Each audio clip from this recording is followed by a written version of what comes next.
what you want, when you want it, where you want it. This is The Mesh. Foot Candle Films. Film news and reviews from two guys who really like movies. This episode is brought to you by the Foot Candle Film Society. For a schedule of upcoming screenings and membership information, visit the Society's website at www.footcandle.org.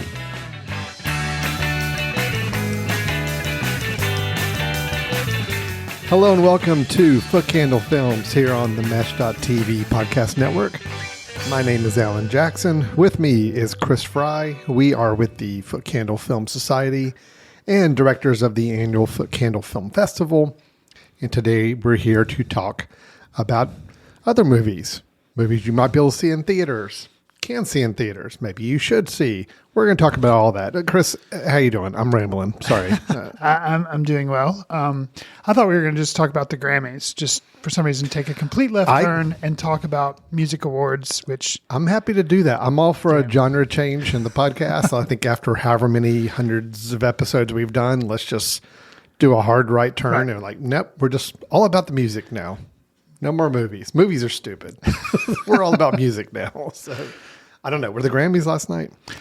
They were this weekend. All I know is I think they were last night. An album that I like from last year won, so I was really happy. I mean, I didn't watch the Grammys, but I found out about it on social media. Cowboy Carter, Beyonce's latest album, won, and I was happy about that. So. Okay. All right. Other than that, yes, I know nothing about the ceremony or anything like that. So that's all I can talk about. So, yeah. No. So I guess we'll talk about movies. We just tune all that out. We're just doing our countdown to the Academy Awards, our version of the Super Bowl coming up in a few weeks. So, kind of impressed for that. I don't think. Well, I mean, nothing we talk about today is really going to have any bearing on the Academy Awards, obviously, this year. Will it be for next year? We'll see. We're going to be reviewing the film Companion, which came out this weekend. That's a new, I don't know. I'll let you describe it here when you give us the setup intro of it, Chris. Okay. But the movie Companion, we'll be reviewing that film. And then after that, we have a couple of trailers of some new movies that are going to be coming out soon that we want to talk about. I've got one little news item I just found interesting over the weekend that I wanted to share with Chris as well. So we'll talk about that. And then we'll finish up today's episode with Chris giving a recommendation of a film he thinks we should try to check out if we're looking for something to watch. So Chris, I think we've got a full plate. I think we just need to go ahead and jump right into it.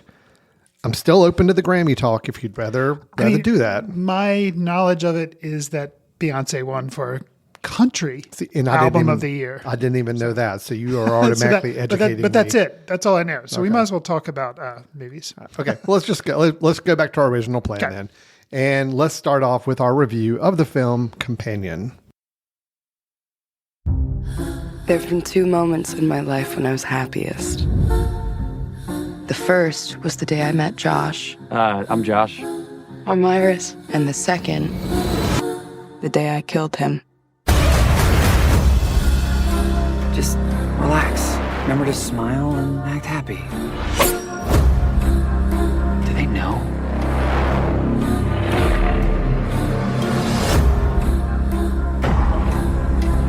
Iris, wake up. What are you doing? Shut her down already. What is she talking about, Josh? Writer-director Drew Hancock assembles an indie cast of, hey, I know them from, insert the meme of Once Upon a Time in Hollywood with DiCaprio's Jack Dalton gesturing at the screen, for his debut feature of Companion, a film with the simple synopsis from IMDb of a billionaire's death sets off a chain of events for Iris and her friends during a weekend trip to his lakeside estate.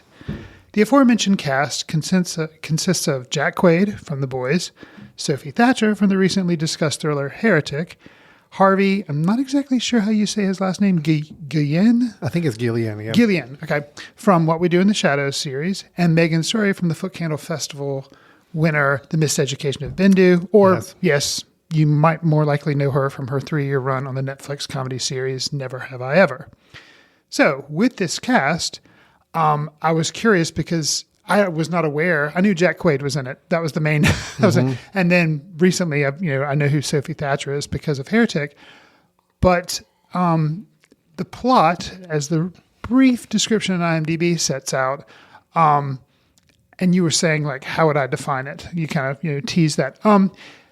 Basically, maybe a Black Mirror episode, but unfortunately, if I would have gone into the film with just that IMDb summary and nothing else, I'm tipping my hat here, tipping my hand, I probably would have enjoyed the film a little bit more than I ended up enjoying it. Okay. But I think, did you and I just discuss this film, or did we actually do the trailer on a previous show? I don't think we did either. Okay. But I think Chris, I'd unfortunately seen the trailer in front of another movie. Chris, this was a film that you and I discussed briefly because we saw a movie poster for it, and then we saw a trailer. Okay. When we were the doomed Wolfman screening. Okay, so that's from a couple weeks ago. Gotcha. The one that had the fire alarm pulled, and we had to exit the theater. And then as we're standing in the lobby, there's a poster up for this film, and it just so happened I think there was a trailer that might have played before Wolfman for it. Gotcha. At least the first time we tried to see Wolfman, not the second time they played it wrong. Anyway, long story. Go back to a previous episode if you don't know what we're talking about with all that. Right. So, yeah, here's the thing, Chris, is that, you just read the IMDb description, which I think I wish the way the film had been marketed. Yeah. But unfortunately, you got a movie poster that kind of tips its hand a little bit of what's going on. Oh, sure. And then you got a trailer that I remember seeing. I didn't really pay the most attention to the trailer, but I remember it gave away enough to spoil what could have been a really interesting surprise, a certain amount of, one of many surprises in this film that could have been a nice surprise. So it's a shame. Damn you, marketing of movies and your need to tell us more about the film. Because I kept thinking as I walked out of this, I'm like, man, how fun would that have been to not know anything and go in and just really be like, oh, wow, that was okay. That was surprising. Since we've said how the trailer kind of lets you know, and within the first 5 seconds or 5 minutes of the movie, you kind of know the deal where I'll go ahead and say Sophie Thatcher is the title or embodies the title of the film, Companion. She is a companion to Jack Quaid's character, and basically she's a robot. Yeah, she is a robot. So that the poster definitely gives that away, and so says the trailer. And I think I alluded to Black Mirror, because it seems like it's the type of thing where Black Mirror episodes frequently, which I'm a fan of the series, haven't seen the whole series, but I'm a fan of the episodes, but they put forward okay, here's a thing of technology and here's how it can go wrong, or something be kind of dark. Yeah. And because said android or said robot in the film does kind of, that is her kind of rebelling, and that's the whole premise of the movie, basically. And I guess I kind of, maybe because I've seen too many Dark Mirror episodes or Black Mirror episodes, I knew where it was going. And so for that point, I was kind of like, well, what else is there in the film? The performances I thought were good. I thought, Jack Quaid, he kind of has this nice guy, but he has a little bit of an edge in here. And he turns out to maybe not be so nice. And I thought the look of the film was okay. But ultimately there just wasn't a lot left for me. And I guess you can blame it, maybe leave it at the feet of the marketing, how it was marketed. Yeah. I'm gonna go higher on this film, Chris, okay, because I like the fact that yes, did I pretty much know where it was going most of the time? Sure. Did it devolve by the third act to kind of a routine thriller that didn't really have a lot interesting going on? I felt it was very. Yeah, I wish the last third of the film had figured out something more interesting to do, like I felt like the first two parts of the film did. Overall, I liked this a lot. I thought it was a good, fun movie. Yeah, I knew where it was going, but that still didn't prevent me from at least having a good time along the ride. I think it's propelled by some really good, fun performances. I think everybody's having a good time with these parts. Sophie Thatcher as Iris, I thought was really good, really engaging. I thought she was really fun to watch, and just, again, how much better would it have been if I had not known the setup and premise of her character going into it? I think I would have enjoyed it even more. It would have want me to go back and watch the first 10, 15, 20 minutes to see what I could pick up from it. But they didn't do that, and that's fine. As it was, though, I think her performance was interesting because it also broke a little bit from what I thought was going to be the character type of, yep, she's a robot, and now she's getting caught in a dangerous situation, and she has to kind of work her way out of it in a way. I'm like, okay, I kind of know where this character is going to be. And I actually think Sophie Thatcher surprised me a little bit with some of the choices that she made in portraying this character. And, whether it was the writing, whether it was the acting choices, I liked her performance a lot. Jack Quaid, you mentioned as Josh. Getting to play a little different against type as the film goes on, which I liked as well, because the first half of the film, I'm like, okay, I've seen Jack Quaid in like 3 or 4 different things, and this is him. This is like he does. He has an upcoming film, Novocaine, where it seems like... it looks, again, I looked like interchangeable characters. But sure. But I did like the fact they gave him a little bit more to flex with as the film went on. And the thing is, the film had enough still subtle surprises to keep me engaged. I'll just say the film turns from one type of plot film to another about halfway through that I'll admit was a little surprising to me. A really small surprise, but I thought a very fun one, dealing with the characters of, I'll just say Eli and Patrick, another couple we have on the trip. Yeah, I'm sure other people probably expected it. I didn't, but so I enjoed it. So it was a nice surprise to me. Sure. So, overall, I had a good time with the film. It was just the right balance of, it had a lot of violence and gore, but it also had some funny moments too. It was a good balance. It was a good, fun time at the movies, and I enjoyed myself with it. It's predictable. And I do think the third act kind of really just limped along and just was a little disappointing. But overall, it was a good hour and 37 minutes at the movie time that I enjoyed. And I would have enjoyed it even more with less knowledge going in. Sure. So, yeah. I think it's interesting that we have this review right after we reviewed Presence from last week. Both films, we were on the record saying, oh, enjoyed, and I was higher on it than you were. And with this film, I think our reactions are completely flip-flopped. Sure. Because for me, I think, the little bylines, I guess, in IMDb, it says dark comedy, psychological thriller, sci-fi, and then thriller. Those are kind of like the little tags they have for it.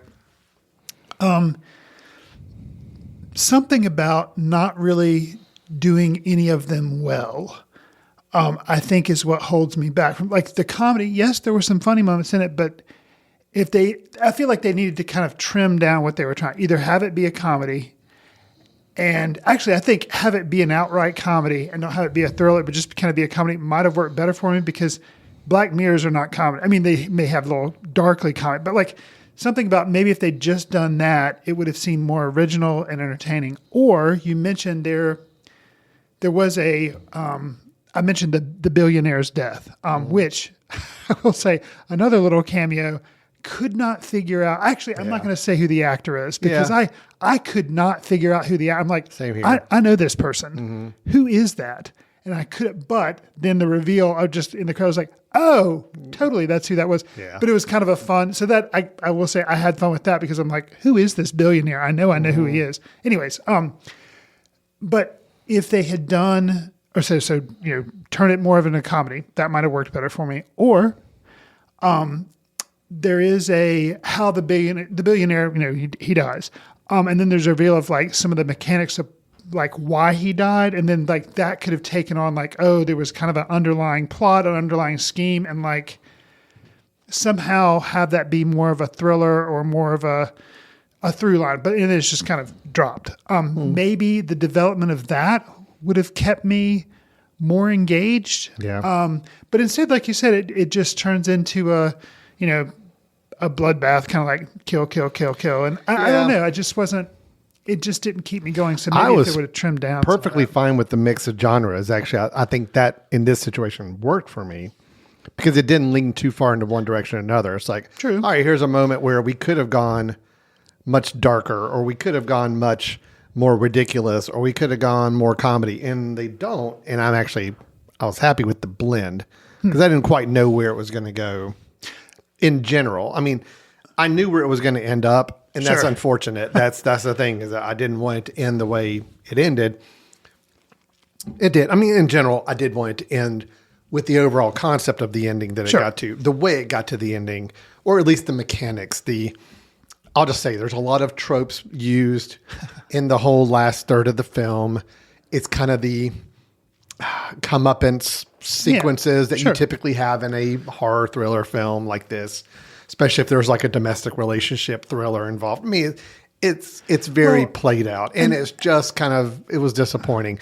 But up to that point, I do think the mix of genres, I love the fact that I couldn't tell, are we supposed to be having just total fun with this, or were there some more serious things being brought in?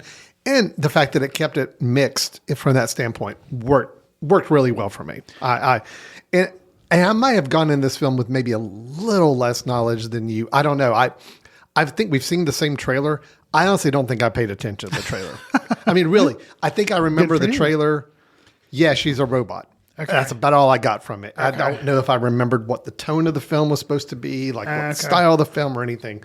So I maybe went in with even less knowledge or expectation, and I think that benefited me. But I think enough of it worked. I think enough of it worked to give it a thumbs up, a good attaboy from me, whatever our positive feedback is on the film. It worked enough for me. I will say I thought Harvey Guillén as Eli, I have not seen him, I don't think, in a movie. I mean, I've seen him in the What We Do in the Shadows TV show, of course.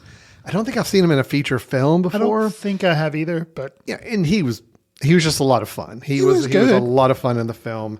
Again, he has a relationship with Lucas Gage playing Patrick that I found surprising.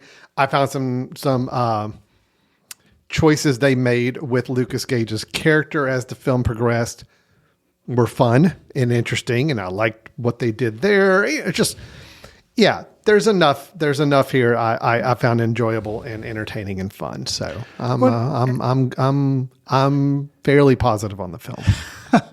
with, I think overall too, looking at this film and kind of the subject matter it deals with of domestic relationships and the male-female dynamic in said relationships, and had I not seen films that I thought, and even the whole concept of robot and like Stepford Wives, Ex Machina, not that she was a robot, but Don't Worry, Darling, that film.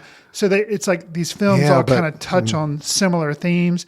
I think it's, like you say, I'm not upset with the way the film turned out, that, a comeuppance, because it's like, yeah, I mean, there can't be enough films about tables being turned. It needs to be. Yeah. So that, but just, I guess, more of a surprise, creatively done would have helped. Well, you mentioned Don't Worry, Darling. That was actually a film that I thought about a lot watching this, because there are some similarities. Right. There's intentional twist of your perception of what's going on, and it ultimately is an indictment of kind of a incel, lonely guy culture type of thing. And there's a little bit. Right. I think this film hits that a whole lot better than Don't Worry, Darling did, because I thought Don't Worry, Darling was overtly, just by the end, it was really kind of forced and didn't feel logical in the way it was trying to roll it out. And it was just way too over the top for me. This one, I thought, was a much, much more subtle take on that kind of, that toxic male culture. I think this handles it better, because it doesn't come out with I don't think it comes out with a hammer and just knocks you over the head with it. It's like, as you start learning more about this relationship, you're like, oh, okay. I see what's going on in his head. I see where his mentality is on this. And obviously I'm unlearning more as we go along, and it made more sense. I think it handled it a lot better in my mind, than not better than like the Stepford Wives and some others you mentioned, because those are all classics and they do really well at talking about the culture. They're not trying to be comedies, whereas this is working with. But Don't Worry, Darling, to me, yes, was a definite comparison here, and I think this film works better than that. So yeah, but yeah. Anyway, I just had fun with it. I just had fun. I like going to the movies and having a good time. And I'll say there's a couple. I think there's some moments that are clever.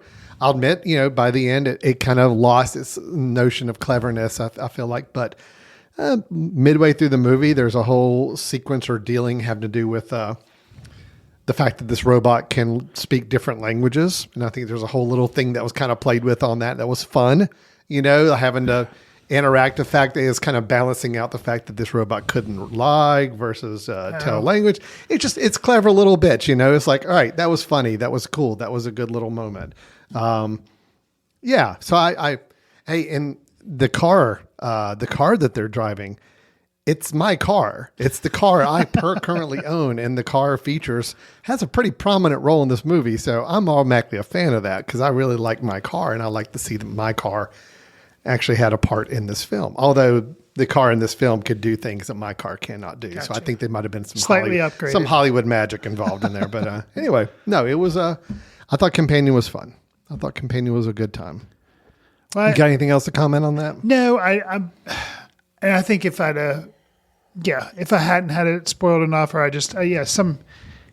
wish I had had a better time. But I won't say it's a terrible movie. I think it would be more of like a streaming type thing. Like, hey, if you like sci-fi, but yeah, we're a little let down. But I'm glad you were more positive on it. So yeah, that's good. I am definitely on board with Miss Sophie Thatcher as an actress. I think she's great. Now, having seen her both in Heretic and in this, I'm like, yep, she's got the goods. She knows what she's doing.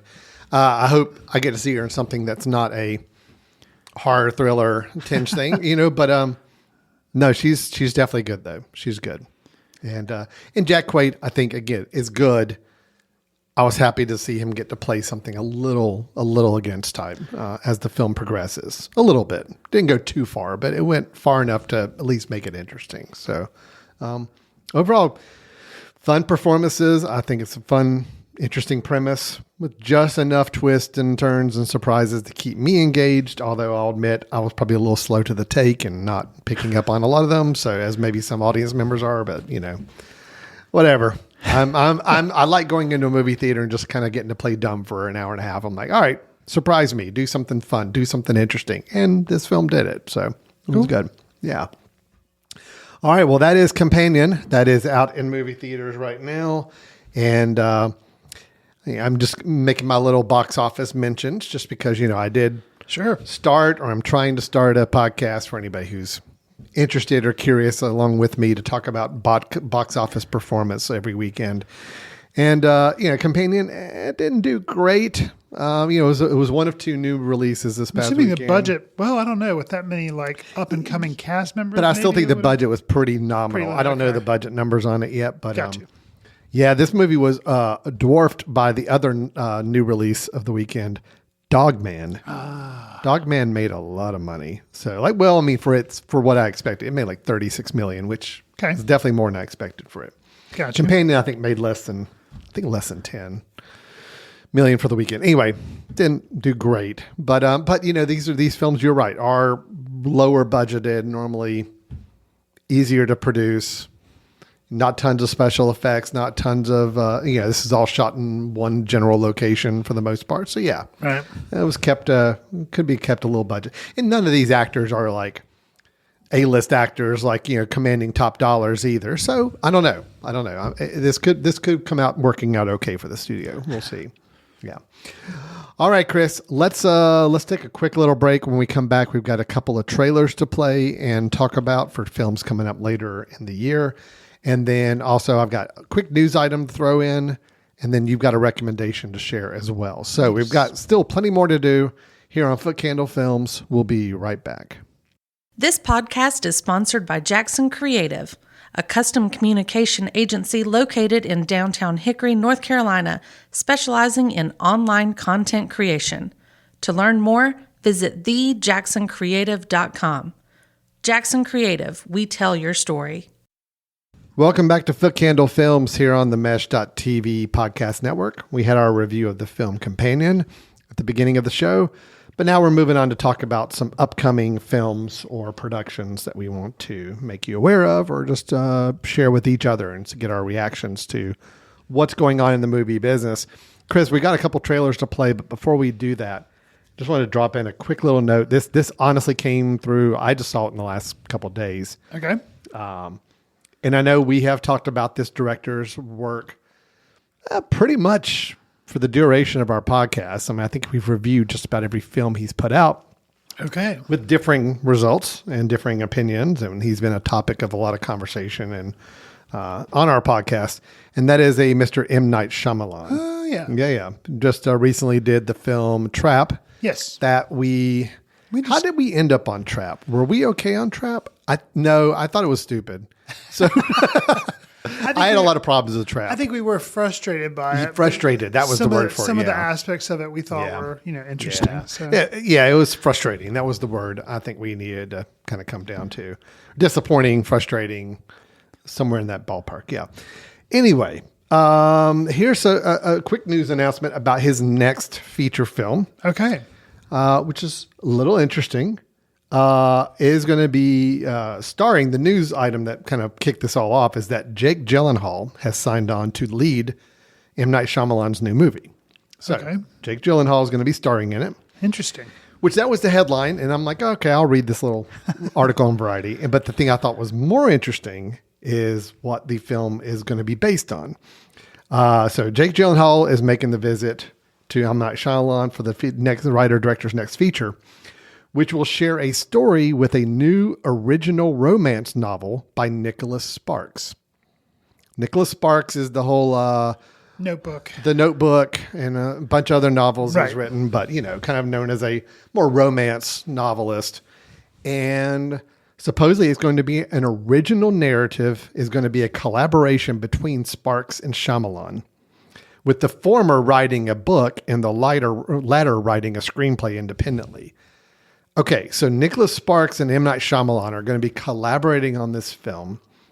It's going to share a story with a new novel that Nicholas Sparks is putting out, but Shyamalan is writing a screenplay independently at the same time around the same story. So really, I'm still kind of racking my brain around this. So Have they said, so it is a romance though?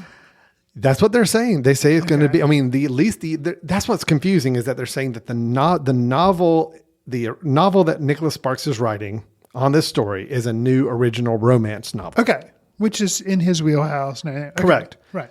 But so am I take it to mean though does that mean Shyamalan is going to be taking the same story, but doing a screenplay independently that might be in a completely different genre? Okay. Okay. Maybe. I don't know. I don't see Shyamalan doing just a straight romance movie. I mean, no. I mean, it'd be interesting to see it done, but I sure. don't think that's where he's going. That is odd. And what you're right. And what makes it that much more surprising is that Jake Gyllenhaal's like, "Yep, I want to do that." Yeah, sign me up. Whatever you're doing, I'm in. I'm in. Yeah. So yeah, that is very interesting. Really interesting. I wonder, because I'm thinking this is how it could work. Not being that familiar, I finally saw The Notebook this past year. Okay. Because I'd never seen it, and I was like, I'm going to watch this. Not really that into, which you would be surprised, not really that into Nicholas Sparks' books, or I wasn't that into The Notebook, which probably isn't a surprise to anybody listening. But I wonder if Shyamalan's film will kind of be almost like a prequel to the novel. I can imagine him doing some story of this guy who has some tragic thing happen or a mystery around it. Right. And then where the film ends, Nicholas Sparks' movie kind of picks up and it's this romance of the guy reuniting. That's what I'm. Does that make sense? No, yeah. I could see okay, that It's would the make same sense. story. So the Right. idea is that they're taking a story that they have collectively kind Right. of said, this is a story we're going to tell. Nicholas Sparks is going to write a romance novel. Shyamalan is going to direct a movie centered around this story, but not an adaptation of each other's work. Right. Yeah. That So it's would- not like Shyamalan's adapting Nicholas Sparks' novel or that right. Nicholas Sparks is writing a novelization of the film Right. that Shyamalan's going to make. Right. They're just using a story as a central point and saying, all right, we're going to build something off of this. So, I mean, That now look, It is I'm all interesting. for, and I'm all for the corporate synergy. There's obviously some good marketing angles here. It's like, okay, well, Yeah. you go see the movie and then you read the book, or you read the book and you go see the movie, and it's not an adaptation of each other. It is they are building off each other somehow, or they're complementary to each other on the same story. So yeah, that's interesting too. It's an interesting approach. I am intrigued at the approach. So this is the second time that Shyamalan has made a movie from a book. He adapted the horror novel The Cabin at the End of the World into Knock at the Cabin, was a film he did. So that was based off of a book. Got you. But that's the only literary adaptation he's ever done.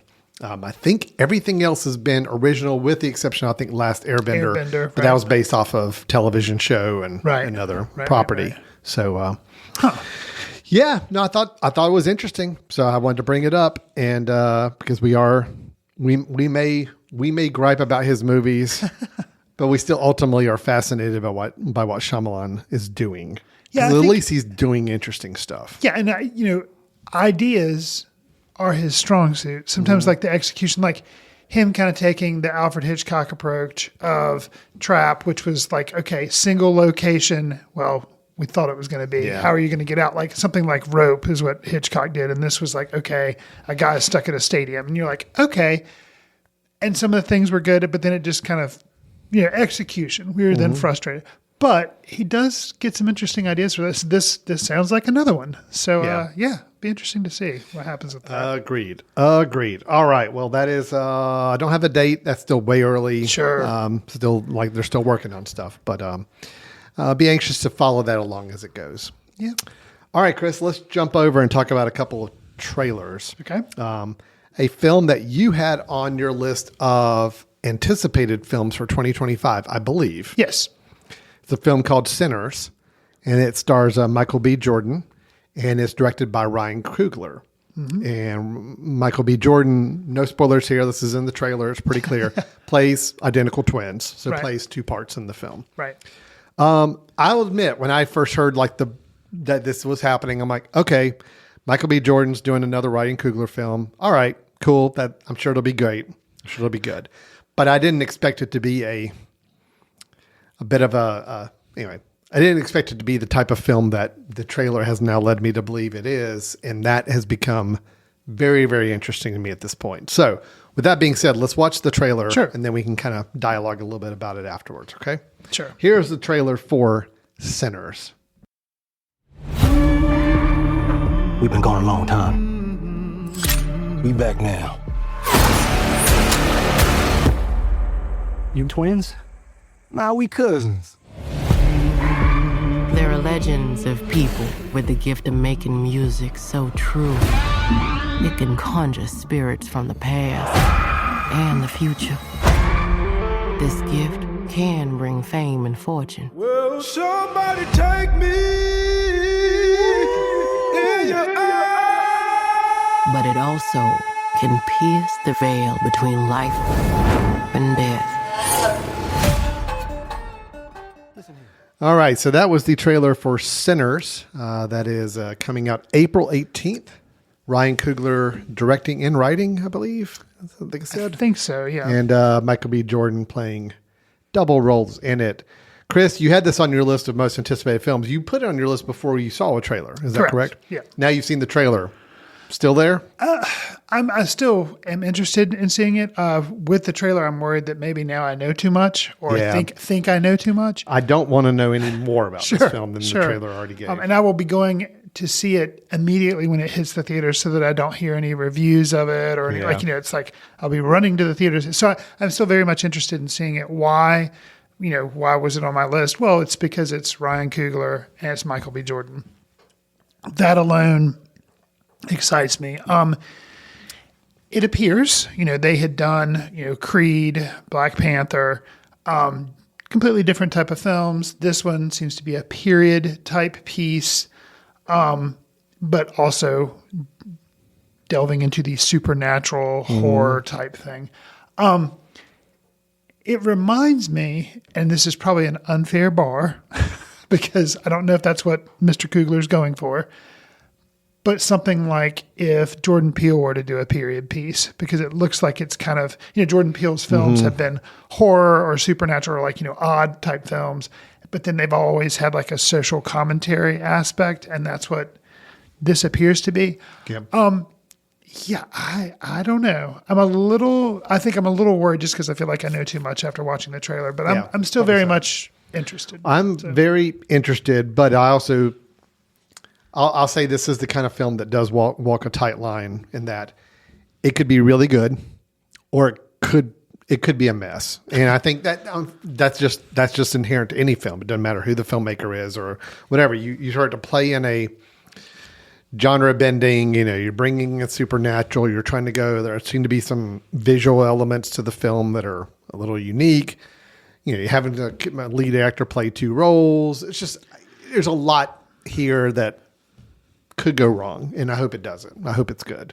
And I'm more interested now because I actually like the fact that it's integrating this idea of music and supernatural elements, and I don't know, the trailer's working for me.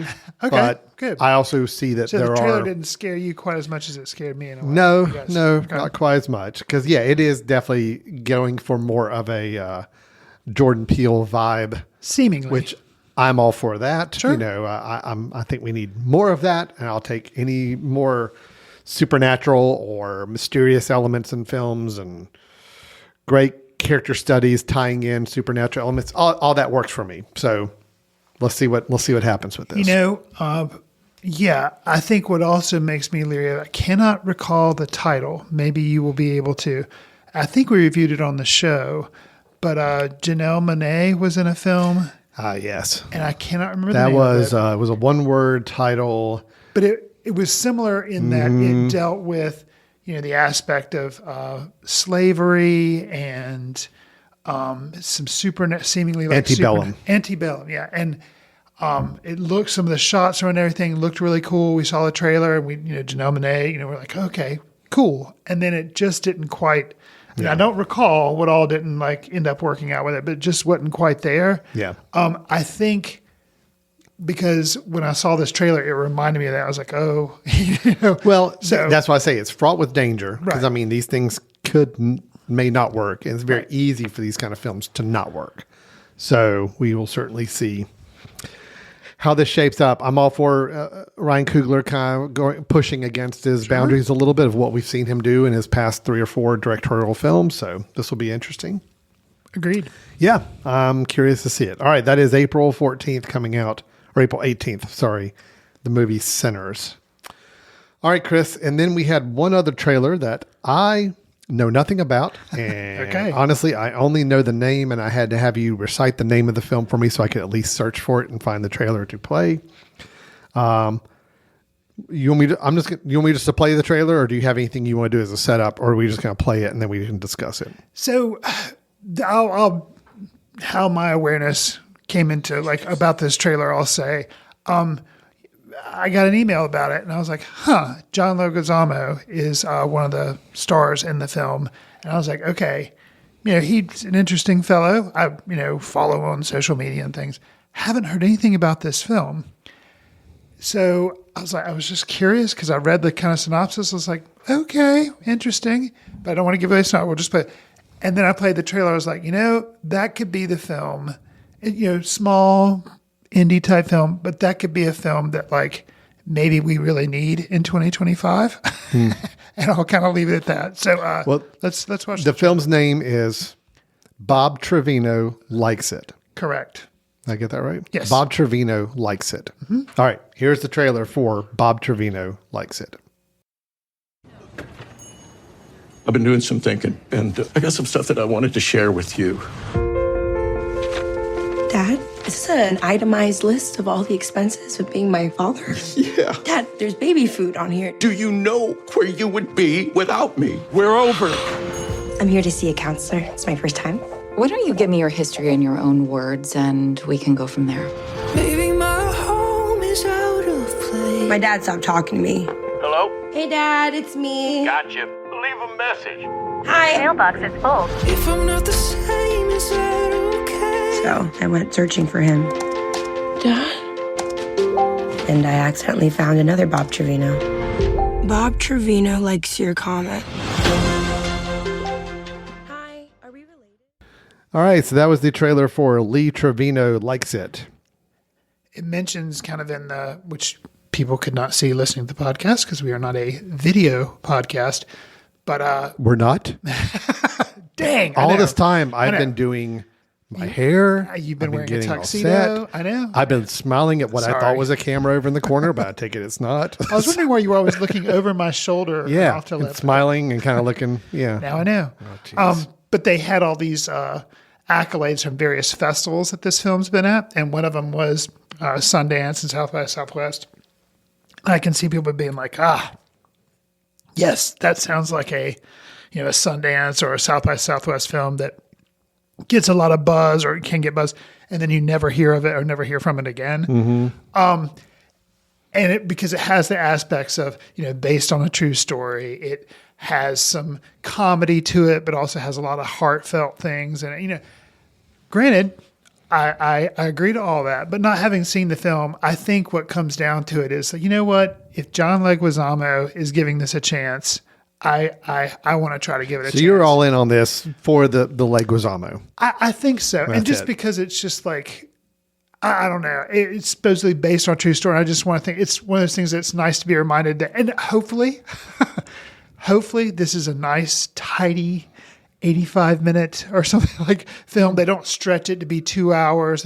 Hopefully it is nothing more than just something to be like, oh, you kind of walk out like kind of feeling good. Yeah, it plucks the heartstrings and everything, but at least it's based on something that really happened. So that way it's okay to feel manipulative or something. I don't know. It just, I don't know. And I feel like the trailer definitely is like crafted to, move you. But I'll tell you how jaded a movie going person I am now. Or not jaded, just more how Hollywood has acclimated me. Okay. Watching this trailer, I'm just waiting. I'm like, all right, what's the catch? What's the twist? Is it going to go? Is something's going to happen? And now this is actually going to be a dark or over the top or whatever film. Sure. And it's like, no, it wasn't. It was actually just seems to be a good-hearted film. Right. And I feel bad even saying that, like the whole time I'm waiting, I'm like, all right, drop the ball on me. What is it? Something's messed up here. Something's going to be wrong. Something's going to be weird. Right. And it wasn't. So, look, do we need more good feel-good movies that hopefully, impact us emotionally? Sure. Absolutely. Well, and here's something else. I'm kind of like, it's nice to see something. We all can admit we're probably online way more than we need to be. Mm-hmm. And we've seen documentaries and feature films that talk about that, the evils of Facebook, Instagram, all this kind of stuff. But it's nice to see that, hey, sometimes maybe the internet can be a good thing. So do we think Mark Zuckerberg is executive producer? He probably put all the money in this film and backed out. Yeah, this is the best movie that's ever been made. This should win Oscars. Yeah, I don't know. Everybody should be on Facebook trying to find an alternative father. Right. So I don't know. Yeah, but we'll see. I'm interested and it's interesting too that I didn't notice it the first time I watched the trailer, but the production company is Roadside Attractions, which I have seen some of their films in theaters, but usually it's the type of thing that I'll see streaming or on just streaming usually. But they have the byline of only in theaters. I'm like, okay, so this is getting a theatrical release. It's coming out March 21st. Interesting seeing as how we're now in February. Oh, so this is coming out in like 6 weeks. Apparently. Okay. All right. But I'm interested. All right. Good. Well, what was the name again? I want to say Lee Trevino, but it's not Lee Trevino. That's the golf famous golf pro. And you know that because of The Simpsons. I do. The Lee Trevino video game. Yes. Fair enough. It's Bob Trevino. Bob Trevino likes it. Okay. Yeah. Bob Trevino likes it. Got it. All right. Well, 2 very different films coming out over the next 60 to 90 days, but we're anxious to see how both of them turn out. Yes. So, all right, Chris, I think that was everything we had except for your recommendation. I think that's the last thing we've got. So Chris likes to, here at the end of the show, on most weeks, not every week, he's not a machine. We can't churn out a recommendation every single week. Right. But we are very happy and fortunate when Chris is able to share with us a film that he's either recently caught up with or revisited and wants to share with us in case we're looking for something to add to our watch list this coming weekend. So, Chris, what do you got for us? So, I have the Academy Award nominated Wallace and Gromit: Vengeance Most Foul from 2024.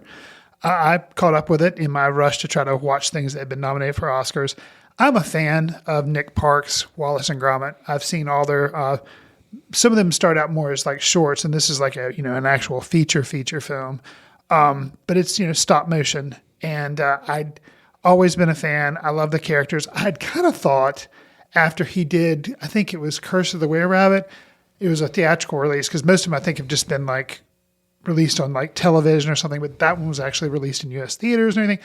I thought that was kind of like he was kind of done with Wallace and Gromit. Right. He was kind of putting him to bed. So this was a complete surprise when it popped up on Netflix, which is where you can see it. I was shocked. I was like, oh, cool. I get another Wallace and Gromit feature. I hope it's good. I hope it's not like, just returning to a cash cow. And it was. It was good. Okay. I really liked it. And it brought back one of the characters from a previous film who's like, he's a villain. Okay. And it brought him back. And that was fun to see him return. So, yeah, it's good. Family can watch it. It's Wallace and Gromit. It's appealing, has some clever jokes in it for adults, but it's great. So I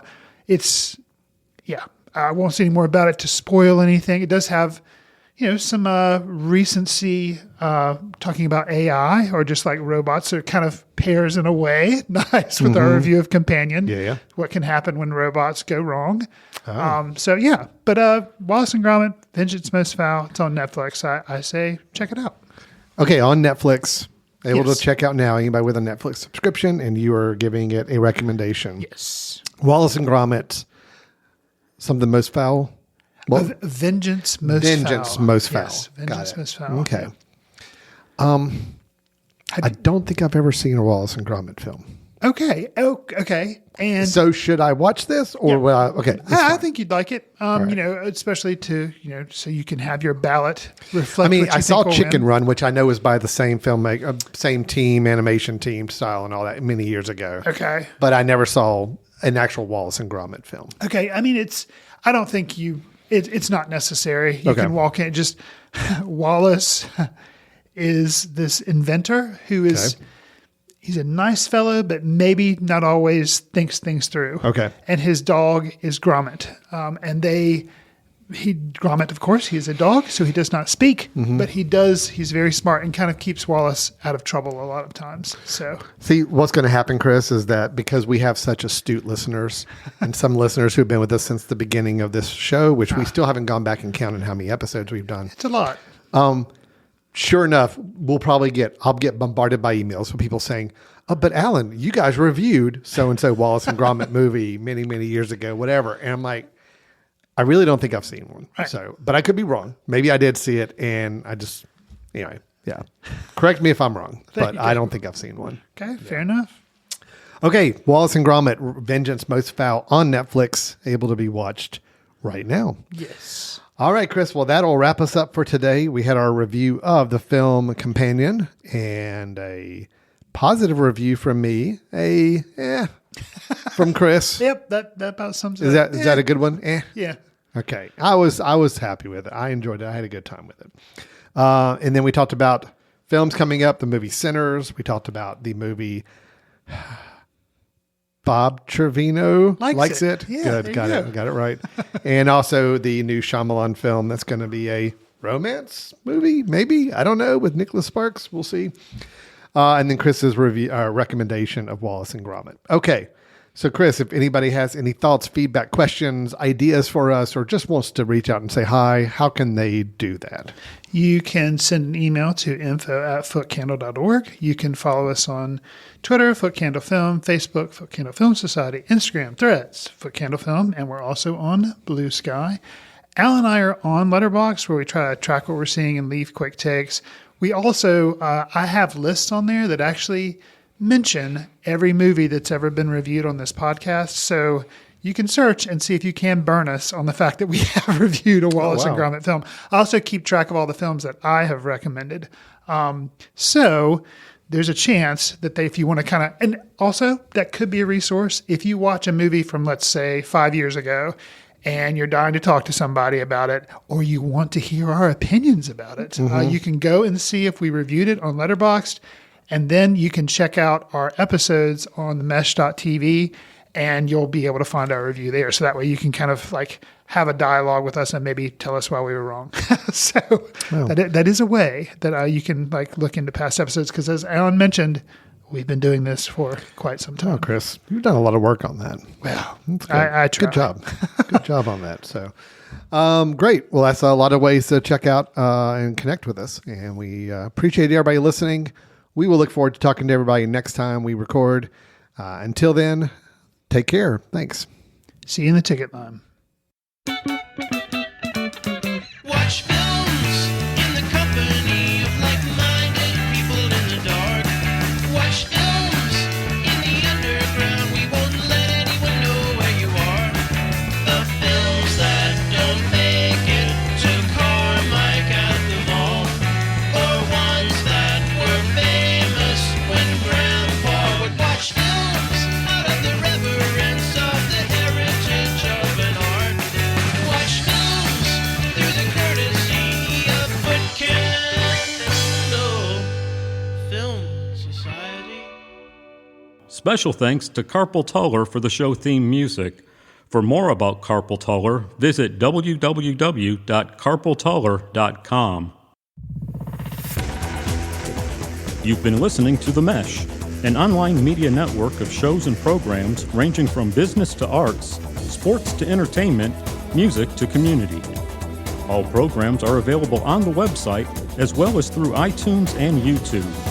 Check us out online at themesh.tv. Discover other network shows and give us feedback on what you just heard.